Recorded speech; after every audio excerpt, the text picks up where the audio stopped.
Bobby Kennedy's been talking about this too. I cross-examined him for 4 hours over vaccines. That's that's part of his resurrection story. Yeah. And it was great. He was very strong. He had answers for all of his critics' questions about him, which is what I was fronting. And the one of the things he was saying was, no, I have not maintained that vaccines cause autism.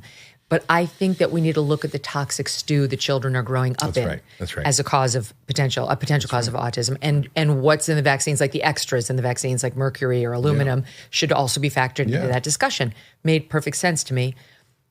But he listed it for me in this discussion saying, look at all the things that kids are going through that were not present when I was a kid. For sure. He was talking about like tics and ADHD, like everywhere, autism spectrum diagnoses all over the place. Exploded, yeah. And so that made perfect sense to me. And then I listened more to you, and you're even next level with it, I think, because you're like, part of the toxic stew is those potato chips and the soda and the absence of cauliflower and broccoli and kale or any of the cruciferous vegetables that might help absorb some of the terrible shit we're putting in our bodies. They help you detoxify. Kids, and we're allowing it. I mean, I'm guilty of this too in part. We're allowing the kids to treat their bodies like dumpster fires. Yeah, it's absolutely true. I mean, when you look at what happened from when I was born in 1959, it was a long time ago, about 50 years. Not that long. to now, the change in our chronic disease epidemic is staggering. The change in autism rates have gone from 1 in 10,000 to 1 in 30-something kids, depending on where you look at the data. The rate of neurodevelopmental issues is now affecting 1 in 6 children.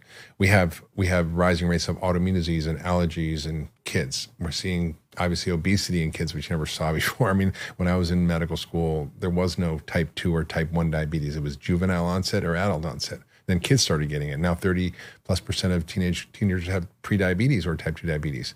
It's staggering. And so the question is why? Why has this happened? What's changed in our culture and our environment and in the food? Well, we've industrialized our food system. We've made convenience king. The food industry has basically taken over.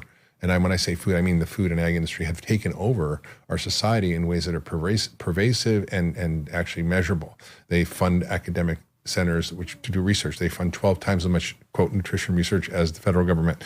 They fund academic associations like the American Heart Association, which gets $192 million from the food and in the pharma industry. They fund the Academy of Nutrition Dietetics, which 40% of their revenue comes from the food companies. And when you go to their meetings, and I've been there, and I've spoken there, there's like big exhibit halls that say no pictures allowed. Why? Because it's full of junk food. Oh, wow. And they're promoting to the nutritionists as sort of healthy alternatives, and so you've got them creating front groups like the American Council on Science and Health, that is actually, some of those guys have been in jail for Medicare fraud, and they're a bunch of quacks who are funded by big tobacco, big food, big ag, and say pesticides, trans fats, and high fructose corn syrup are all healthy for you.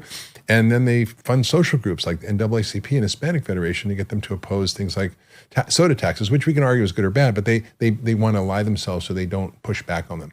And they target those groups more directly than other groups in society. By the way, remiss if we didn't mention they also fund our lawmakers. Yeah, I was about to say that. And they're their biggest lobbying group. So they fund huge amounts of miseducation and misinformation on both sides. Neither party is immune from this. The Republicans 100%. Are just as corrupt as the Democrats are in taking money from these groups and voting accordingly. 100%. I mean, Roger Marshall, who's now the head of the Maha Caucus in the Senate, I called him out in my book, Food Fix. I said, there was a panel on chronic disease and a hearing in Congress, and he was emphasizing it was just exercise that was the issue. It wasn't diet at all. And he was, funded by the Confection Association of the, and now we become friends. And I said, listen, Roger, I called you out in that book. Just hope you don't mind. He says, don't worry.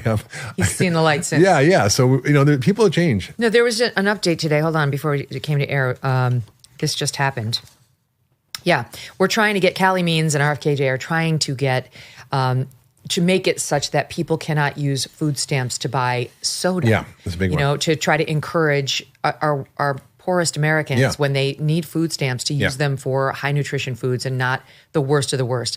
And tooth and nail, the soda companies are fighting this. It's worth something like $60 billion a year to them. Yeah. And this just happened in Arizona where there was a bill to remove soda from the things you could buy with food stamps, with SNAP. Yeah. And they voted against it. And the bill failed to make it out of the Health and Human Services Committee in the Arizona legislature.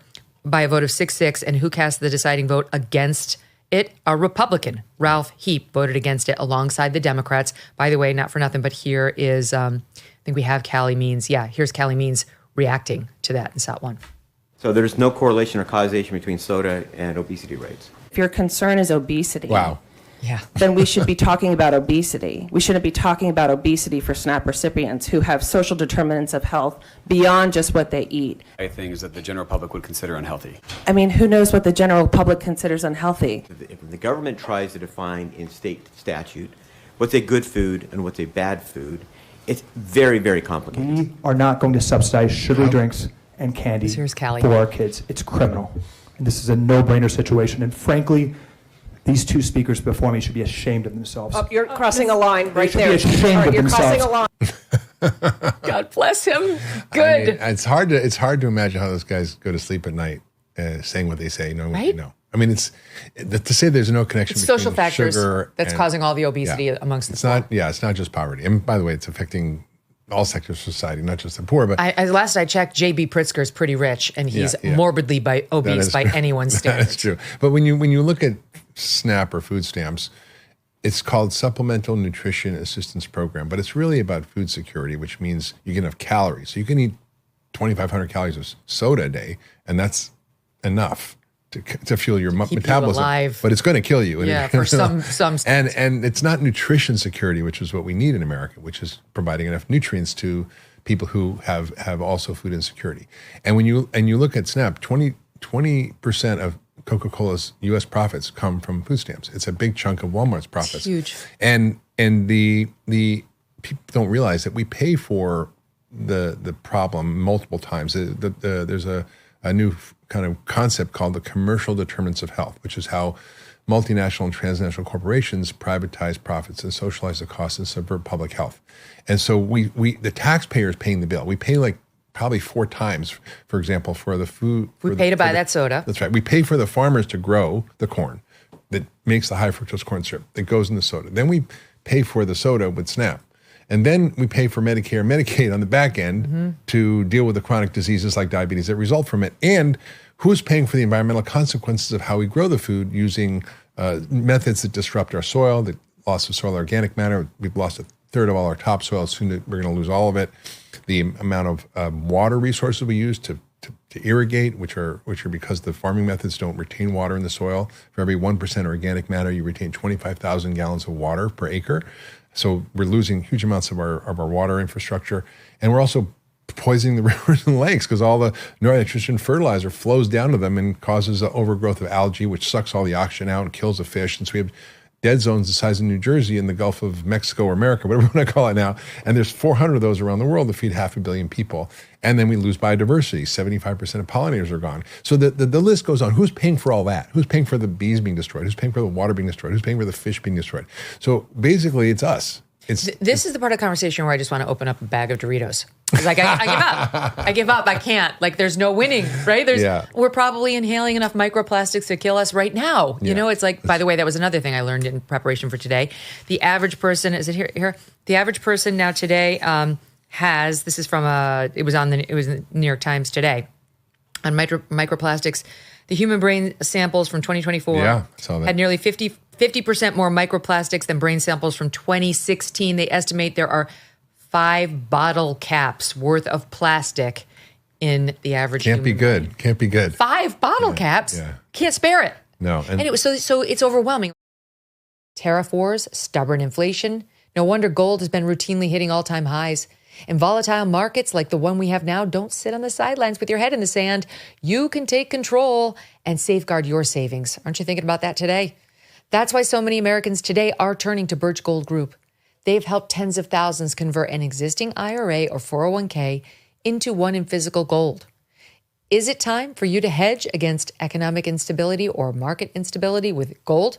To learn how to own physical gold in a tax-sheltered account, text MK to the number 989898. Birch Gold will send you a free, no-obligation info kit. Again, just text MK to the number 989898. With an A-plus rating with the Better Business Bureau and countless 5-star reviews, Birch Gold has helped many protect their savings with gold. It took us decades to get into the tangled mess we're trying to unpack right now. How long will it take to get out of it, and at what cost? Text MK to 989898 today. Thanks so much for watching. If you like what you just saw, hit the subscribe button for more clips and full episodes.